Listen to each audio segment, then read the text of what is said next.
और आज देश करगिल विजय दिवस मना रहा है। इस मौके पर देश के वीरों को नमन करने रक्षा मंत्री राजनाथ सिंह द्रास पहुंचे हुए हैं, जहां उन्होंने शहीदों को श्रद्धांजलि दी है। इस दौरान राजनाथ सिंह ने पाकिस्तान को खरी खरी सुनाई और दो टूक कहा कि पाकिस्तान से सिर्फ अब बात पीओके पर ही होगी और किसी मुद्दे पर बात नहीं होगी। राजनाथ सिंह ने यह भी कहा कि पाकिस्तान आतंकी तैयार कर रहा है, पाकिस्तान आतंक को बढ़ावा दे रहा है। जो तस्वीरें आप देख रहे हैं द्रास की है, जहां पर रक्षा मंत्री करगिल विजय दिवस के मौके पर पहुंचे हैं और पूरा देश आज के दिन को याद कर रहा है, शहीदों को नमन कर रहा है और उन्हें श्रद्धांजलि दे रहा है।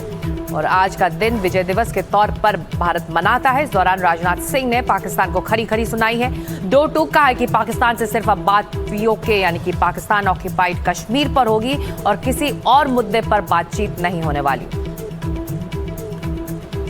हाल ही में हमने ऑपरेशन सिंदूर की सफलता का 1 वर्ष पूरा किया है। उस ऑपरेशन के दौरान हमारी जाबाज सेना के जवानों ने, अधिकारियों ने आतंकवादियों के सरपरस्तों को ऐसा जवाब दिया है जिसे वे आजीवन कभी भूल नहीं पाएंगे। ऑपरेशन सिंदूर ने यह साफ कर दिया है कि भारत को आतंकवाद के सहारे डराने का सपना देखने वालों का अब अंजाम क्या होगा। भारत पाकिस्तान के हर मिस एडवेंचर का जवाब उसकी कल्पना से कहीं अधिक कठोर तरीके से देने की क्षमता रखता है। और मैं इस मंच से यह साफ संदेश देना चाहता हूं कि भारत की संप्रभुता की ओर बढ़ने वाला हर नापाक कदम का यही अंजाम होगा। साथियों, हमारा इंटेंशन साफ है कि अब पाकिस्तान से कोई बात नहीं होगी और अगर बात होगी तो सिर्फ पीओके पर ही बात होगी, जो कि भारत का हिस्सा है, जिस पर पाकिस्तान ने अवैध तरीके से कब्जा किया था।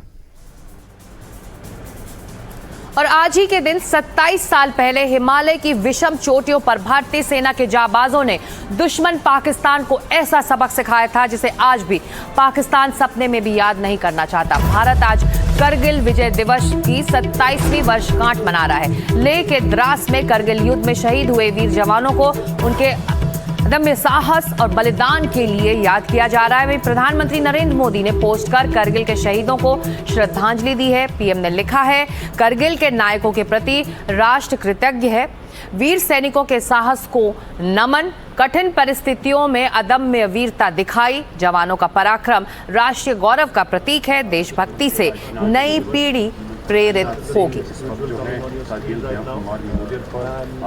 श्रद्धांजलि सभा में शामिल हो रही है। 27 साल पहले इन्हीं कारगिल की चोटियों पे हमने देखा एक ऐतिहासिक जीत। जी हाँ, पाकिस्तान की आर्मी ने एक नेफेरियस डिज़ाइंस, जिसका मतलब है इन्फिल्ट्रेशन करते हुए यहाँ पर नापाक जो उनके इरादे थे, पूरी तरीके से कारगिल के इन इलाकों को कब्ज़ा करना, अलग अलग एरियाज से, चाहे वो बटालिक हो, कारगिल हो, मशकूक हो या अलग अलग यहाँ के इलाके। लेकिन इंडियन आर्मी ने पूरी मुस्तैदी से इसका मुकाबला किया। कई जवान जो हैं वीरगति को प्राप्त हुए। लेकिन यहाँ पर करगिल वॉर मेमोरियल में हर साल हम देखते हैं कि सैकड़ों की तादाद में सैलानी यहाँ पर आते हैं और अपना सलाम जो है थल सेना के लिए, वायुसेना के लिए देते हैं, जिन्होंने ऑपरेशन विजय और ऑपरेशन सफ़ेद सागर में कामयाबी हासिल की। लेकिन ये कामयाबी आसान नहीं थी। पूरी तरीके से उस वक्त जो है इंडियन आर्मी को मोबिलाइज़ किया गया था पूरे हिंदुस्तान से और पूरी तरीके से एक्लेमेटाइज नहीं थे, क्योंकि ये हम बात कर रहे हैं करीबन 12,000 से 19,000 फीट ऊपर समुद्री लेवल से। और यहाँ पर आप देख सकते हैं, यहीं पर करगिल वॉर मेमोरियल है, जहाँ 26 जुलाई को हम देखेंगे रक्षा मंत्री राजनाथ सिंह अपनी सलामी देंगे और उन जाबाज इंडियन आर्मी के जवानों को याद करेंगे जिन्होंने अपनी जान जो है कारगिल के लिए, देश के लिए यहाँ पर न्यौछावर कर दी। इसके पीछे ही हम तोलोलिंग की चोटी देखते हैं, जहाँ पर एक ऐतिहासिक जो है जंग लड़ी गई और वहाँ पर भी हमको जीत हासिल हुई। तोलोलिंग के अलावा हमने देखा टाइगर हिल और कई ऐसी पीक्स पे कई दिनों तक यहाँ पर जंग लगी रही, मई और जुलाई 99 के बीच।